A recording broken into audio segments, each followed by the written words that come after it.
호랑이에게 물려가도 정신만 차리면 산다 라는 속담이 있죠. 아무리 힘들고 어려워도 정신만 차리면 모든 것을 극복할 수 있다 라는 뜻입니다. 우리가 정신을 차리지 못하면 무엇을 해야 할지, 무엇이 중요한지를 몰라 삶의 모든 에너지를 낭비할 때가 많이 있습니다. 그래서 우리가 나이가 들면 들수록 몸의 건강도 중요하지만 정신 건강을 위해서 최선을 다해야 하고, 또한 정신을 차려야 할 일들이 너무 많이 있다라는 것을 기억해야 합니다. 열왕기하 24장 18절과 19절 말씀입니다. 시드기야가 왕이 될 때에 나이가 21세라 예루살렘에서 11년간 다스리니라. 그의 어머니의 이름은 하무달이요 림나인 예레미야의 딸이더라. 그가 여호야김의 모든 행위를 따라 여호와 보시기에 악을 행한지라. 아멘. 남유다의 마지막 왕이 시드기야입니다. 시드기야는 나라가 몰락하는 가운데 왕이 되었습니다. 그런데 시드기야 왕이 나라가 몰락하고 있다라는 사실을 몰랐을까요? 그는 정신을 차리지 못했습니다. 나라가 몰락하고 곧 멸망이 다가왔는데 그는 정신을 차리지 못하고 있습니다. 어떻게 해야 나라가 회복될지도 정신줄을 놓았기 때문에 전혀 모르고 있었습니다. 남유다가 왜 몰락하고 있습니까? 군사력이 바벨론보다 모자라서입니까? 힘이 없어서입니까? 지혜가 없어서입니까? 그런 것도 물론 이유가 되겠지만 그것은 표면적인 이유일 뿐입니다. 남유다에는 예루살렘 성전이 있었고 그 성전 안에는 언약궤가 있었습니다. 그 언약궤는 하나님의 영광과 하나님의 임재를 상징하는 것이었습니다. 군사력의 문제도 아니고 힘이 없는 것의 문제도 아니고 하나님과의 관계가 먼저 회복되어야 했습니다.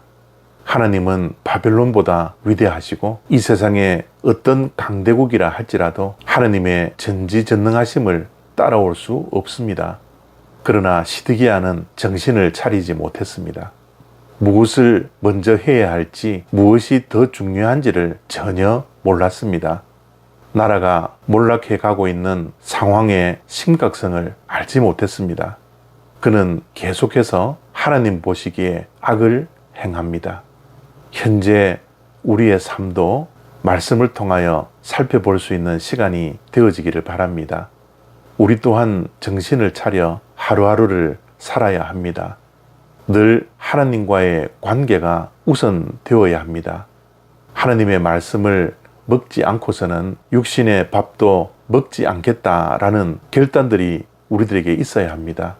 이 세상의 소식을 듣기에 앞서 하나님의 마음을 먼저 알 수 있는 주님의 백성들이 되어야 합니다.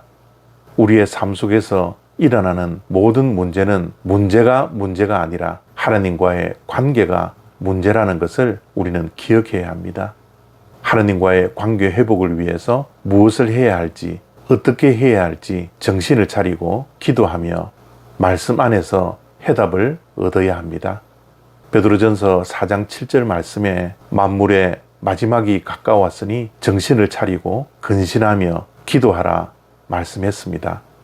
우리가 살고 있는 이 시대는 하나님께 집중하지 못하도록, 그리고 하나님의 말씀대로 살지 못하도록, 또한 하나님과 기도를 통하여 깊은 교제를 하지 못하도록 우리를 바쁘게 하고 분주하게 하고 정신을 차리지 못하게 합니다. 우리는 늘 돈 벌기 바쁘고 일하기 바쁘고 놀기 바쁘고 늘 분주하게만 살고 있습니다. 정신없는 세상입니다. 정신 차리기 힘든 세상입니다. 신앙적으로 깨어있기 힘든 세상입니다. 이러한 때에 우리는 정신을 차려야 합니다. 깨어 있어야 합니다. 근신하며 조심하며 긴장해야 합니다. 그리고 하나님께 기도해야 합니다. 오늘도 분주하고 바쁜 세상 속에서 정신을 차려 하나님 앞에 나아갈 수 있는 저와 여러분 되시기를 소원합니다. 감사합니다.